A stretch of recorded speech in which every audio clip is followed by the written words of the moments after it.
Hi, my name is Megan, and this is Everything Lit.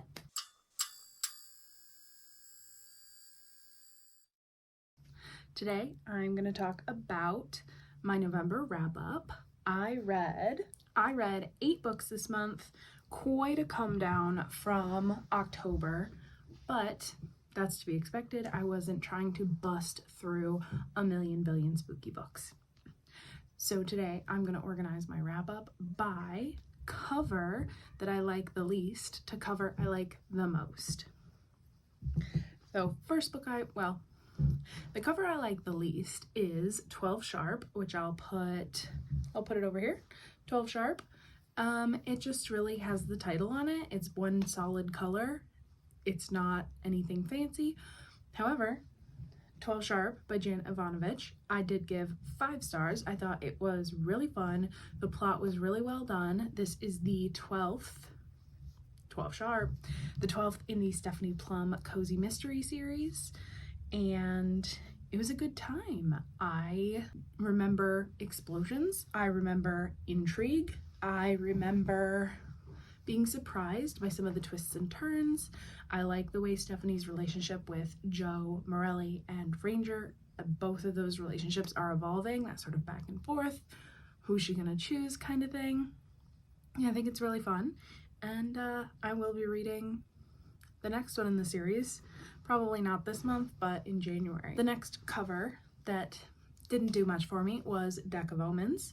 I listened to this on audio. This is by Christine Lynn Herman. I did give it 4 stars. I read the first book in this duology, The Devouring Grey, last year for spooky season. I listened to that one on audio. I enjoyed it. I thought it was interesting. I think I let too much time pass between the first and second book because I did not care much about the second book. I didn't remember the characters very well. The relationships, I'm sure they evolved in some way, but I sort of started at a base of like, okay, who are these people again? A lot of the intrigue was gone. I did like the ending. I thought it was an interesting way to tie up the series. The Devouring Grey is about this town called Four Paths and these powerful families that have their own specific type of magic and how they influence and run the town essentially, because like the sheriff and like the mayor and all these different important people are from these families. And you might be able to hear my heat kicking on right now.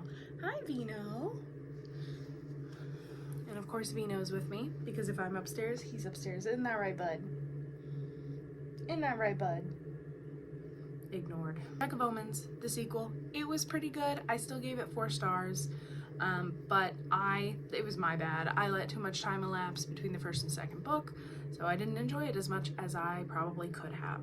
The next cover that I think is just okay is actually The Atlas Paradox, and I DNF'd this book at 50% in.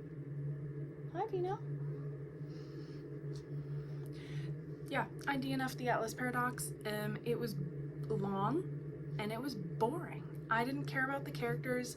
I think they were making decisions that did not make sense to me, and I didn't want to read it anymore. I made it 50% of the way through, and when I made it 50% of the way through and still had 9 hours to listen to, maybe it was more than that, I just did not care. You know. Hot take. I DNF'd it. So The Atlas Paradox is by Olivia Blake, and it is the sequel to The Atlas 6, which I did read a few months ago. I thought it was okay. I was not that interested in the characters and them just like having conversations. The thing of The Atlas 6 was, we'll say explosive. It was entertaining, it was different, it wasn't expected, but it made sense, it was good. And then the sequel just didn't have that, and it follows a similar trajectory as the first book, where there's a lot of talking, there's a lot of academic stuff happening, the relationships between the characters are getting, I don't know, more involved. I wouldn't say more interesting because I really did not care. The ending was probably explosive and was a big thing, and I just didn't care to get there anymore. So I'll stop talking about it, but I DNF'd the Atlas Paradox. The next book that I quite like the cover, we'll say, yeah, we're getting to a point where I like the covers, is When Life Gives You Vampires by Gloria Duke. This is a romance with a plus-size woman who accidentally gets turned into a vampire in the first chapter. And then because she accidentally got turned into a vampire, it goes sort of against vampire code because you have to have like the coven's permission to make a new vampire. So she is fighting for her life and also falling for the person who accidentally turned her. It's very interesting. I think I wanted it to do a little more. I did give it 4 stars. It was enjoyable, it was cute. There was some weirdness between Tristan, the main male character, because he is a vampire. He's been around for a couple hundred years. He had older manners and an older way. There was a lot of, I think it was trying to be banter and trying to be enemies to lovers, but it actually came off as him being quite overbearing and overprotective, and that was sort of resolved at the end, but not entirely. So while I liked the main character and I thought what it had to say about like plus size bodies and never like being able to change, being, as she put it, forever more, I thought all that was good and interesting, but the romance wasn't the best. In fact, I think 4 stars is a little generous. I might bump it down to a 3.5. Next on the list is Up to No Gouda, which I'm reading on my Kobo right now. I have not finished it, so I can't give a rating, but I think the cover is cute as heck, and I'll probably talk more about it in my December wrap-up.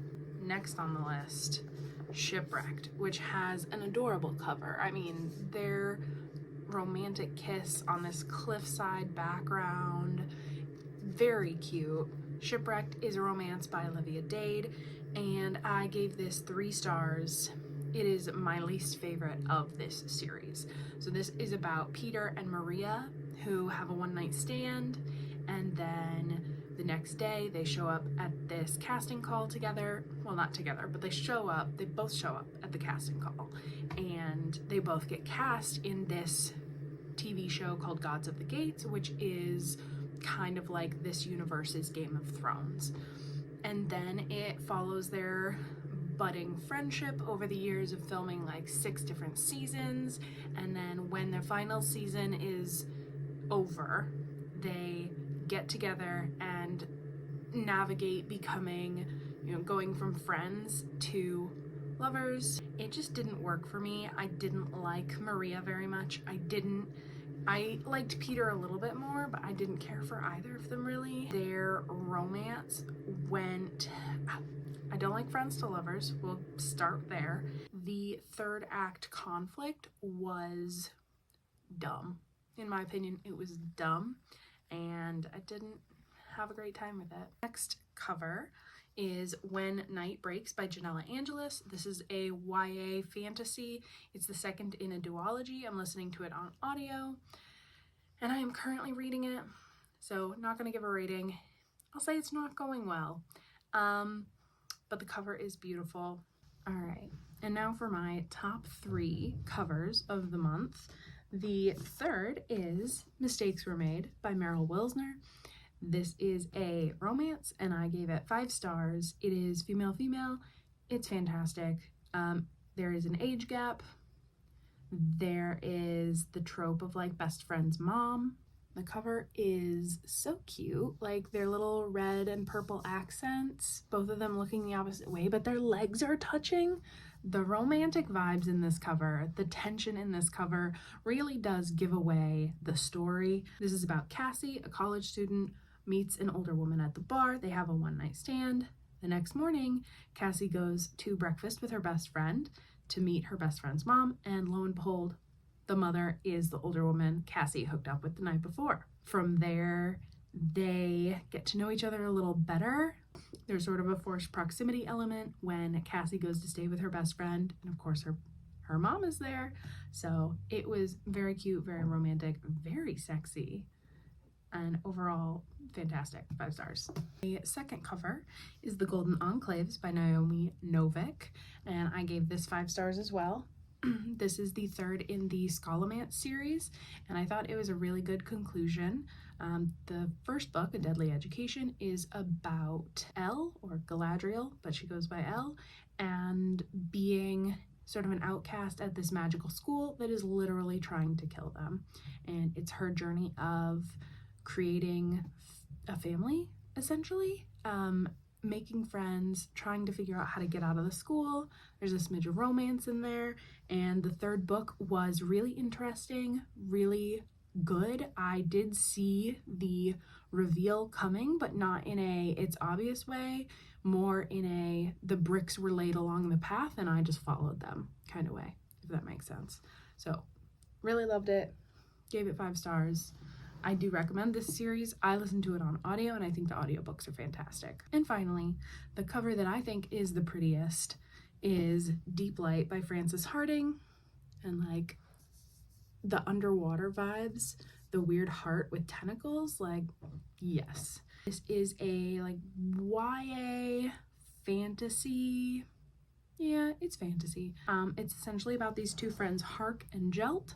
Hark gets caught on this like heist that was Jelt's idea, and things go wrong. He becomes indentured. And then Jelt has another scheme to get more money, get him out of his indenture. I really liked Hark as a main character. He is very much like a con man, liar, teller of stories, but also he just has a good heart. It has like transformational elements and underwater creepy vibes, and in this world, basically, there were these huge gods, and gods are, of course, fearsome. Yeah, fearsome is the word I'm looking for. These gods are like fearsome and protect these islands, but 50 years ago or so, these gods died, and now people scavenge their body parts, essentially, for what is left of like magic and fear. It's very interesting. I think the world building was great. Her world building is always fantastic. Very different. It's a very unique story while also being relatable, or not relatable, but you know, it has its common tropes like found family and this friendship that is toxic but also like codependent, but then you put it in this world that's really interesting and different. This is 5 stars. I read a Frances Harding book every spooky season, so I read it a little late this year, but it was great. I listened to the audio and read this book. Audiobook was awesome. That is my November wrap up. Thanks for watching. If you want to see more of me, subscribe, and I'll see you next month because I only upload once a month. Just kidding. Hit the like button. Do whatever you want. I'll see you next time.